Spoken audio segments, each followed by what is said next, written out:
Hola, soy Gabriel León y estás escuchando La Ciencia Pop, un podcast sobre historias de ciencia. La pandemia por coronavirus ha desafiado a la ciencia en la búsqueda por una vacuna, logro conseguido en menos de un año. Sin embargo, es importante reconocer que las investigaciones que permitieron desarrollar esta tecnología tienen más de 30 años, y en ese sentido el trabajo y talento de una bioquímica húngara que estuvo a punto de renunciar a una idea en la que nadie más creía, resultaron fundamentales para este gran logro de la ciencia, historia que les contaré hoy en el capítulo final de la primera temporada de La Ciencia Pop. Y por supuesto, no puedo terminar esta primera temporada sin agradecer a mis queridos patrons: Sebastián Toledo, Alberto Montilaura, Claudia D'Alenson, Diego Molina, Macarena Vergara, Pedro Maldonado, Hernán y Lucas Castillo, Chuchurex, Miriam Morales, Ana Lucía Luna, Cristian Subiabre, Fernanda Aguirre, Romina Mattioni, Patricio Marileo, Simón Castillo Riedemann, Diego Socias, Luciano Cisterna, Ricardo Yáñez, Fernando Montenegro, Matías van der Straten, Sergio Espinosa, Carlos Zamora, Francisco Soto, Manuel Morales, la familia Flores Noguer, Daniela Allendez, Fernando Rode, Giuseppe Carufo, la familia Helfman von de Sauer, Nicolás Martínez, Felipe Mazanes, Nicolás Cabello, Domingo Zamora, Sebastián Umaña, Diego Torres, Osi, Solange Orellana, Eugenio Grasset, Carolina Valle y Sandra González, que además le desea un muy feliz cumpleaños anticipado a Óscar Nieto. Muy feliz cumpleaños, Óscar.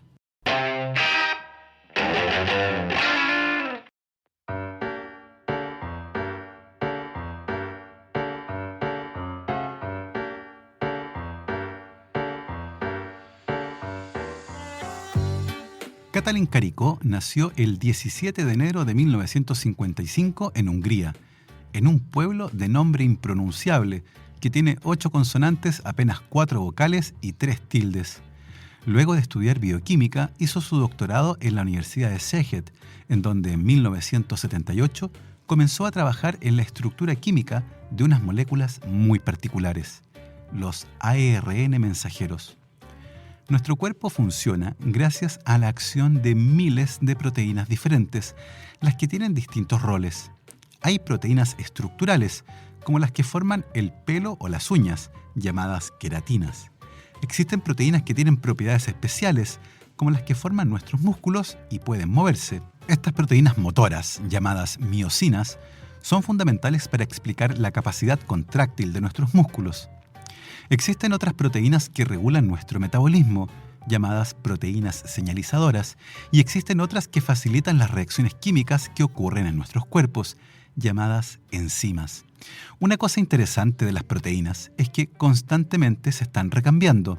Una molécula de proteína tiene un corto tiempo de vida, así que nuestras células constantemente están destruyendo y fabricando nuevas proteínas. Desde el punto de vista químico, las proteínas son, como muchas de las moléculas relevantes en biología, polímeros, es decir, son grandes moléculas hechas de bloques más pequeños, que en el caso de las proteínas reciben el nombre de aminoácidos. Existen 20 aminoácidos distintos que forman parte de nuestras proteínas, los que deben ser ensamblados uno detrás de otro en cierto orden y cantidad. Así, hay proteínas que están hechas de solo 3 tipos de aminoácidos, que se repiten en una secuencia muy aburrida unas 1000 veces.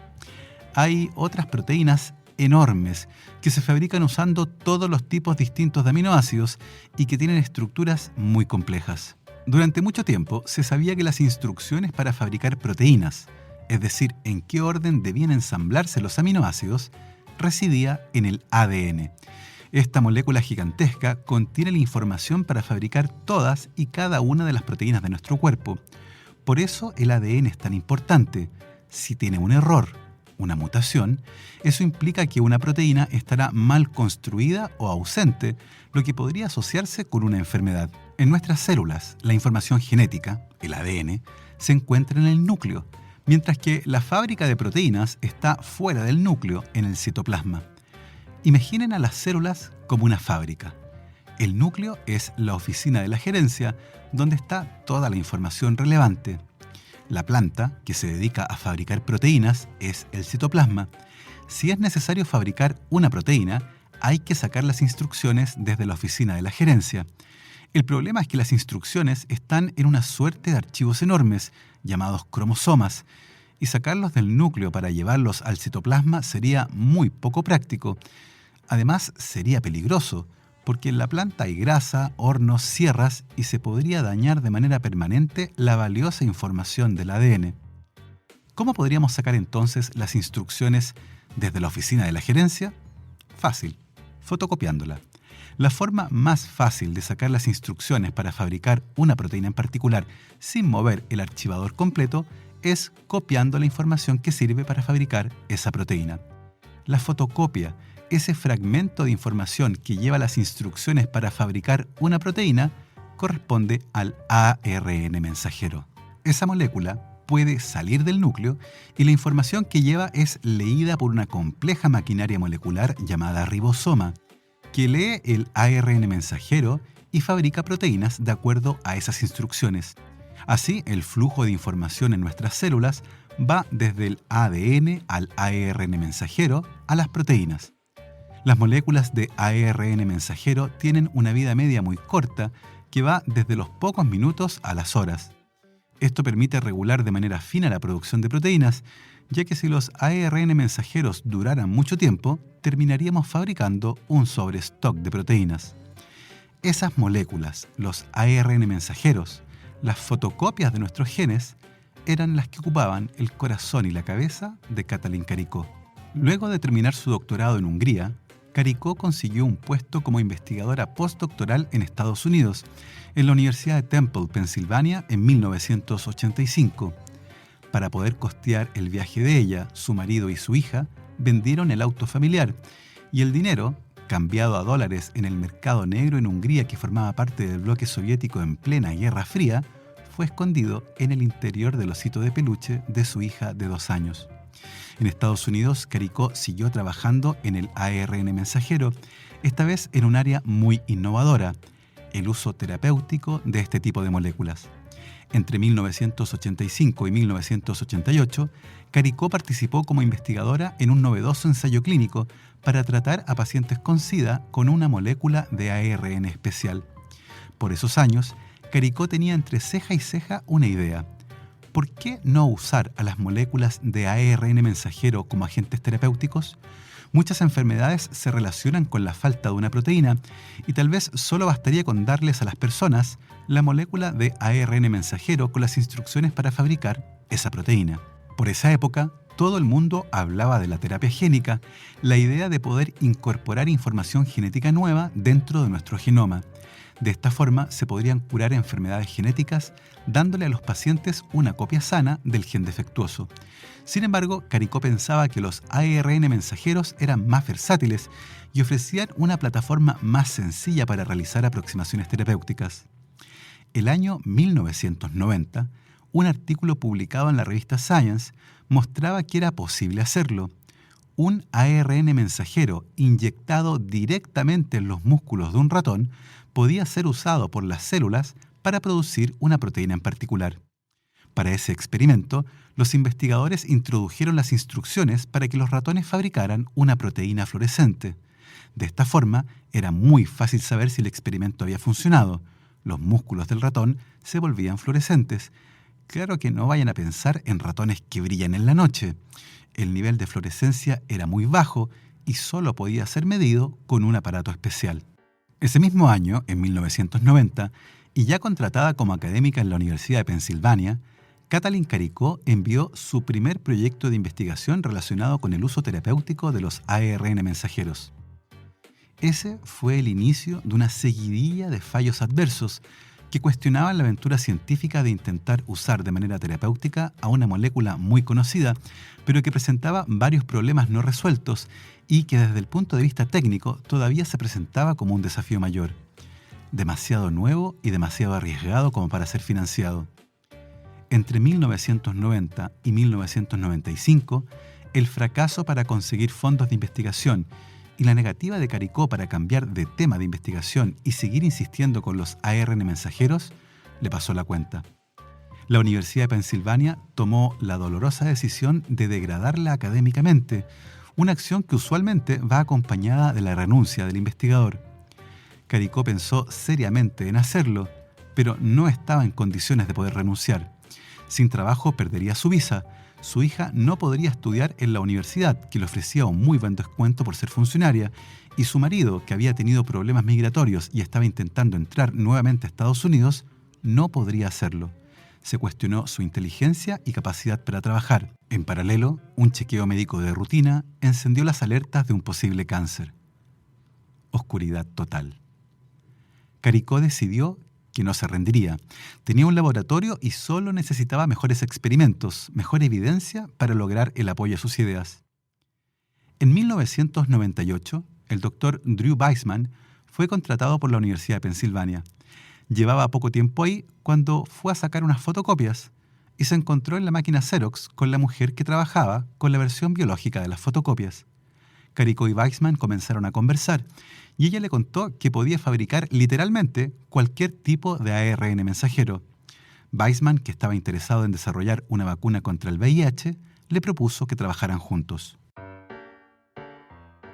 En los 5 años siguientes, el trabajo conjunto y los desafíos técnicos que enfrentaron les permitieron realizar un descubrimiento fundamental que cambió para siempre la forma en la que los ARN mensajeros se usaban y que terminó siendo el punto de partida para la primera vacuna contra el SARS-CoV-2, la vacuna desarrollada en menor tiempo en el mundo, pero que tiene una historia de investigación previa muy anterior al descubrimiento del virus. Una de las cosas interesantes y que dificultaba el uso de los ARN mensajeros sintéticos es que, por alguna razón, generaban una respuesta inmune inflamatoria. De alguna forma, las moléculas de ARN mensajeros sintéticas eran detectadas por nuestro sistema inmune como si fueran un agente patógeno.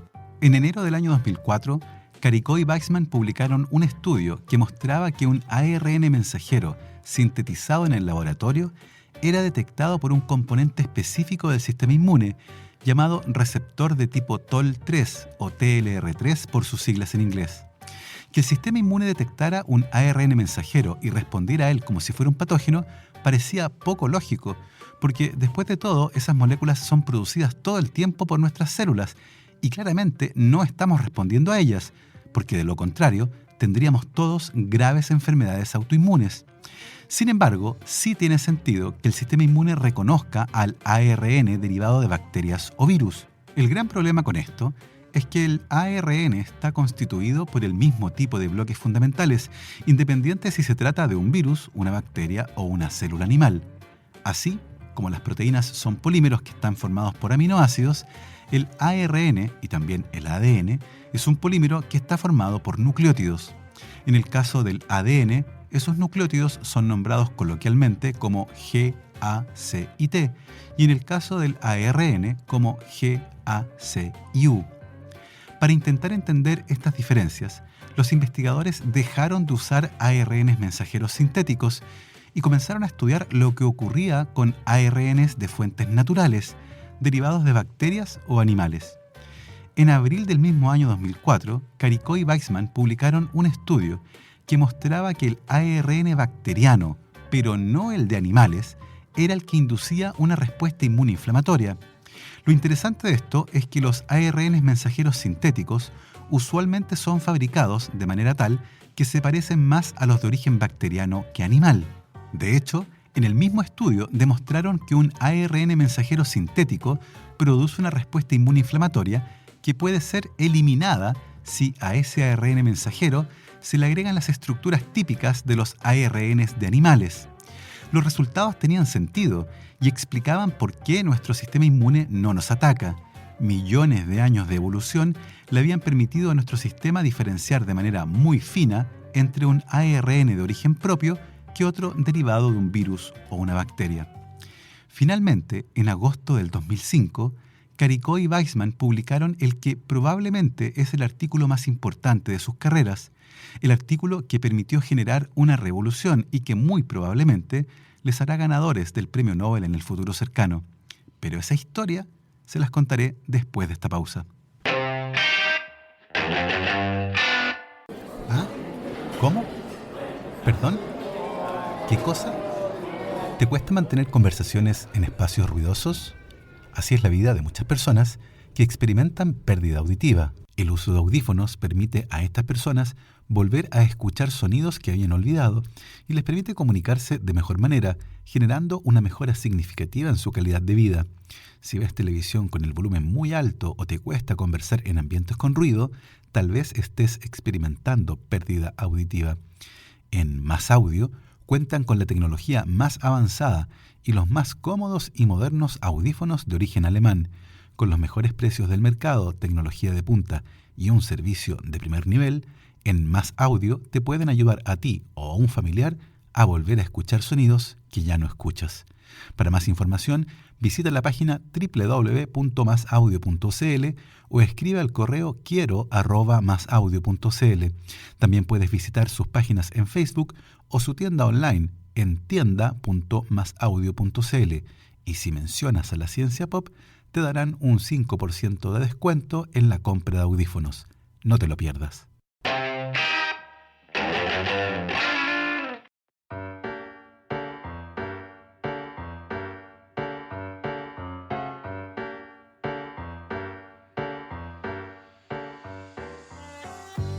Durante años, el ADN de origen bacteriano y el de mamíferos fueron descritos como si tuvieran exactamente la misma estructura química, lo que dificultó la comprensión de por qué solo el ADN bacteriano, pero no el de mamíferos, puede inducir una respuesta inmunoinflamatoria en los animales.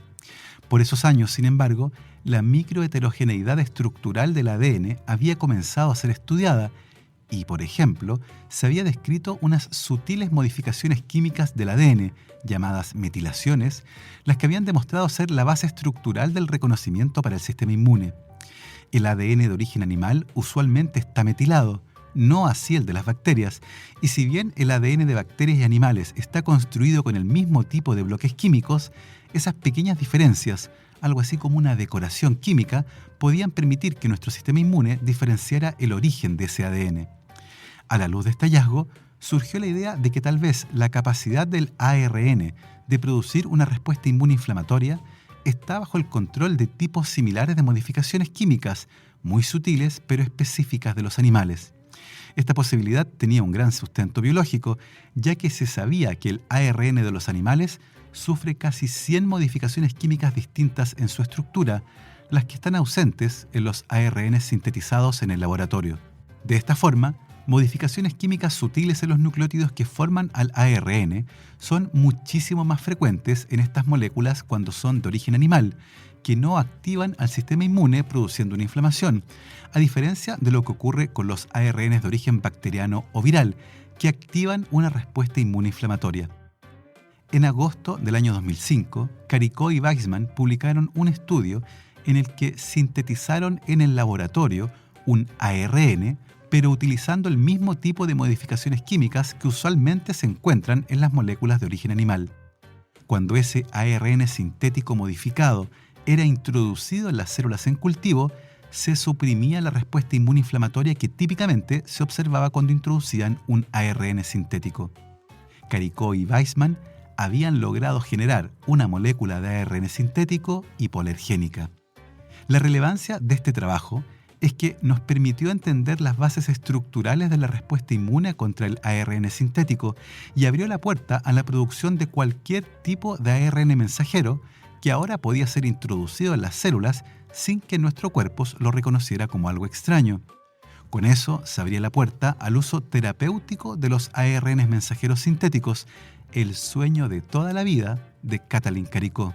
Sin embargo, ese artículo y otros que lo siguieron pasaron casi desapercibidos para la comunidad científica, pero se convirtieron en la redención de quienes durante tanto tiempo habían apostado por la capacidad terapéutica de los ARN mensajeros sintéticos. Las posibilidades eran infinitas y muchos tratamientos contra enfermedades comenzaron a ser desarrollados. Al otro lado del mundo, los artículos de Caricó no pasaron desapercibidos, y sin que ella lo supiera, 2 médicos reconocieron el potencial de la tecnología y el año 2008 decidieron fundar una compañía biofarmacéutica. El año 2013, Caricó fue invitada a integrarse al directorio de esa pequeña compañía biotecnológica alemana que había sido fundada por un matrimonio de médicos de origen turco que habían emigrado siendo muy pequeños. La empresa estaba en Mainz y se llama BioNTech, por Biopharmaceutical New Technologies. La empresa estaba interesada en desarrollar nuevos fármacos y para esto habían licenciado la tecnología patentada por la Universidad de Pensilvania a partir del trabajo de Caricó. BioNTech estaba muy interesada en desarrollar la tecnología al máximo y por eso quisieron que Caricó se les uniera. Más tarde, en el año 2015, Caricó y Weizmann publicaron otro estudio muy importante en el que demostraban que un ARN mensajero sintético y modificado, encapsulado en nanoesferas de lípidos, podía ser entregado dentro de las células de manera muy eficiente in vivo, usando ratones como modelo de estudio. En ese trabajo, demostraron que la producción de una proteína determinada solo ocurre en la proximidad del sitio de la inyección de las nanoesferas que contienen al ARN mensajero sintético modificado y solo durante un periodo delimitado de tiempo, que en el caso de los ratones fue de entre 6 y 10 días. No hay efectos de largo plazo, ya que el ARN mensajero sintético modificado es degradado luego de un tiempo, no puede entrar al núcleo, que posee un complejo sistema de peaje para controlar la entrada o salida de moléculas, no puede convertirse en ADN de doble hebra y, por supuesto, no puede integrarse en el genoma. Se trata de una suerte de bengala molecular. Brilla durante un tiempo y luego se extingue. Los planes de BioNTech para la tecnología desarrollada por Caricó eran muchos, pero esos planes se redefinieron rápidamente en enero de este año, cuando la noticia de un virus nuevo y que estaba causando estragos en la ciudad china de Wuhan alertó a las autoridades de salud de todo el mundo. En ese momento quedó claro que esta nueva tecnología resultaba tremendamente útil para generar en tiempo récord una vacuna. Los sistemas tradicionales de vacunas basados en virus inactivos requieren mucho tiempo, son tremendamente costosos y tecnológicamente desafiantes. Esos sistemas para fabricar vacunas, y que son muy tradicionales, consisten en aislar y crecer el virus en algún sistema adecuado, como huevos de gallina embrionados o células en cultivo, para luego inactivarlo de alguna forma. El proceso, muy lento y carísimo, permite obtener un virus que es incapaz de producir una enfermedad, pero al inyectarlo como una vacuna, las proteínas de ese virus son reconocidas como un agente extraño y activan una respuesta inmune aguda que luego va seguida de una respuesta inmune de memoria, que es de largo plazo. Si luego de vacunarnos nos encontramos con ese virus, el sistema inmune ya tendrá todo listo para atacarlo. Una tecnología más nueva es la de vacunas basadas en subunidades, tecnología que consiste en inyectar fragmentos de proteínas virales que han sido sintetizadas en el laboratorio. Esa plataforma también resulta muy costosa y tecnológicamente compleja de implementar. Sin embargo, la síntesis de ARN es una tecnología sencilla y desde el año 2002, cuando el SARS emergió en Cantón, los científicos habían aprendido que la proteína Spike de ese coronavirus tenía un rol fundamental. Cuando se confirmó que la epidemia que comenzó en Wuhan en diciembre del 2019 era causada por un coronavirus relacionado, quedó muy claro que esa proteína era un excelente blanco para fabricar una vacuna. Se trata de una proteína esencial para que el virus entre a nuestras células, lo que quiere decir que está sometida a una enorme presión selectiva. Si cambia mucho a través de mutaciones, el virus pierde la capacidad de entrar a nuestras células. Además, se trata de una proteína que está en la superficie del virus y por lo tanto puede ser fácilmente reconocida por la maquinaria del sistema inmune. La vacuna desarrollada por BioNTech con el apoyo de la gigante farmacéutica Pfizer, que posee las instalaciones para fabricar en grandes volúmenes la vacuna, consiste en una suspensión de nanoesferas de lípidos que en su interior contiene moléculas de ARN mensajero sintético modificado y que lleva las instrucciones para que nuestras propias células fabriquen a la proteína Spike del coronavirus. Debido a su naturaleza química, los ARN mensajeros son muy inestables y por esa razón la vacuna debe conservarse a 70 grados bajo cero. De lo contrario, el ARN mensajero es degradado y la vacuna no serviría. Cuando se inyecta la vacuna, las nanoesferas de lípidos se unen a la superficie de las células en las inmediaciones del sitio del pinchazo, que corresponde al músculo deltoides del brazo. Al unirse la nanoesfera a la membrana de las células, el ARN mensajero es liberado en el citoplasma, en donde es reconocido como un ARN mensajero más y es utilizado por los ribosomas para fabricar una proteína, siguiendo las instrucciones del ARN. Las instrucciones corresponden a las de la proteína Spike del SARS-CoV-2, que termina en la superficie de nuestras células, las que se verán igual a cómo se ve una célula infectada de manera natural por el coronavirus. Nuestro sistema inmune reconocerá a esa célula como infectada, ya que despliega a una proteína viral en la superficie, que es exactamente lo mismo que ocurre en la infección natural con el virus. La diferencia es que no hay virus y por lo tanto no hay enfermedad. Células especializadas del sistema inmune, llamadas células dendríticas, reconocerán a los fragmentos de la proteína Spike como ajenos y gatillarán una típica respuesta de defensa. Esa respuesta incluye la producción de moléculas llamadas citoquinas, que pueden producir en algunas personas fiebre, dolor de cabeza y malestar. Así es, muchos de los síntomas que asociamos a una infección viral son en realidad causados por la respuesta inmune, no directamente por el virus. Por eso muchas personas, cuando se vacunan, creen que se enfermaron, porque básicamente se sienten enfermas. Pero no, es evidencia de que nuestro sistema inmune está actuando. Después de un tiempo, el ARN mensajero ha sido degradado. Nuestras células ya no producen proteína Spike y todo vuelve a la normalidad. La gran diferencia es que ahora nuestro sistema inmune ha montado una respuesta de defensa de memoria. Se han generado células que específicamente reconocerán a la proteína Spike. Si el virus entra en una persona vacunada, el sistema inmune lo neutralizará rápidamente, porque la respuesta inicial fue provocada por la vacuna. Eso implica que el virus no logrará propagarse mucho y causar daño, por lo que en la mayoría de los casos no causará una enfermedad. Esa es la base biológica del funcionamiento de la vacuna Pfizer-BioNTech. Si nos llegamos a topar con el virus después de vacunados, el sistema inmune lo reconocerá y atacará antes de que cause algún daño relevante en nuestras vías respiratorias. Los ensayos clínicos sugieren que eso ocurre de muy buena manera cuando las personas reciben 2 dosis de vacuna separadas por 3 semanas.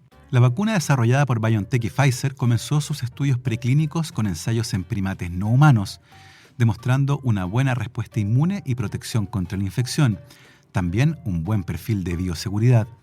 Eso dio paso a los ensayos clínicos de fase 1 en humanos, en los que se demostró la seguridad de la vacuna, y luego vino el ensayo combinado de fase 2 y 3. Para ese ensayo se reclutaron como voluntarios a 43.548 personas de más de 16 años, de las que 21.720 recibieron la vacuna experimental y 21.728 recibieron un placebo, una inyección de suero salino. La composición de la vacuna es conocida: 30 microgramos de un ARN sintético modificado que codifica para la proteína Spike del coronavirus, varias moléculas de grasa que forman la estructura de la nanoesfera de lípidos, sales como cloruro de potasio, fosfato de potasio, cloruro de sodio y fosfato de sodio, y por supuesto 6 miligramos de sacarosa, azúcar de mesa. Nada más. Usualmente no seguimos de cerca los ensayos clínicos, por lo que puede parecer sorprendente y algo confuso las noticias que señalaban que 6 voluntarios del ensayo habían muerto. Esa noticia daba a entender que habían muerto a causa de la vacuna, y si fuera así, resulta inentendible que se siguiera adelante. Y obviamente no es así. Si tomamos a 40.000 personas y las seguimos por 2 meses, varias de ellas van a morir de lo que muere la gente regularmente: infartos, accidentes cerebrovasculares, accidentes de tránsito e incluso suicidio. Por esa razón, que muera gente durante un ensayo clínico no es alarmante por sí solo. En el caso del ensayo de Pfizer, efectivamente murieron 6 de las 43.548 personas que participaban. 4 de ellas habían sido inyectadas con suero salino. La causa de muerte fue ataque cardíaco y accidentes cerebrovasculares. ¿Eso quiere decir que el suero salino causa ataques cardíacos? Claro que no. Es esperable que si sigo a 40.000 personas por 2 meses, algunos mueran. En el grupo de la vacuna hubo 2 muertes, un ataque cardíaco y un accidente cerebrovascular. ¿Se puede vincular la muerte de esas personas con la vacuna? Claro que no. Si alguien quiere hacerlo, va a tener serios problemas tratando de explicar por qué el suero salino causa el doble de muertes. En fin. El dato más interesante del ensayo es que 112 días después de aplicarse la primera dosis de vacuna o placebo, hubo en total 180 casos confirmados de COVID-19 entre los 43.548 voluntarios. De esos 180 casos, 171 ocurrieron en el grupo que recibió el suero salino y solo 9 entre quienes recibieron la vacuna. La eficacia de la vacuna después de 7 días de la primera dosis fue de un 95% y los efectos adversos que fueron más frecuentes en el grupo que recibió la vacuna fueron dolor y enrojecimiento en el sitio del pinchazo, fiebre y malestar generalizado, síntomas similares a los que se producen con otras vacunas y que se relacionan con la respuesta del sistema inmune. La vacuna de BioNTech y Pfizer recibió la autorización de uso de emergencia primero en Gran Bretaña y luego en Estados Unidos. El miércoles 16 de diciembre, un panel de expertos externos del Instituto de Salud Pública de Chile, analizando la evidencia científica disponible, también autorizó el uso de emergencia de la vacuna, algo contemplado en el artículo 99 del Código Sanitario chileno. Es interesante constatar que si bien la vacuna fue desarrollada en menos de un año, la investigación previa se remonta al año 1990, 30 años atrás, cuando por primera vez se inyectó un ARN mensajero en el músculo cuádriceps de un ratón. Ese ARN permitió por primera vez demostrar que se trataba de una idea viable.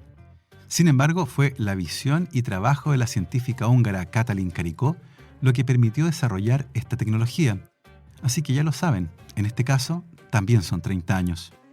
Bueno, y así hemos llegado al final del episodio 42, el último de la primera temporada de este podcast. Ha sido un viaje fantástico durante este año tan extraño, curioso y que de seguro no olvidaremos. Quiero reiterar nuevamente mis sinceros agradecimientos a todos los que escuchan este podcast en todos los lugares del mundo y por supuesto a todos los que aportan a través de Patreon para mantener este proyecto en marcha. Proyecto que no se acaba, pero ciertamente que necesita un descanso, un receso, algo para refrescar la cabeza y volver con todo en marzo del 2021, con nuevas historias y por supuesto estaré conversando con todos ustedes para buscar nuevos temas y eventualmente sugerencias acerca de cómo hacer este podcast aún mejor de lo que resultó durante esta primera temporada. Por mi parte, ha sido un placer poder acompañarlos cada viernes de este extraño y curioso año 2020. Lo dejamos hasta aquí y como siempre me despido con mi saludo habitual. Lávense las manos, usen bien su mascarilla y que la ciencia los acompañe.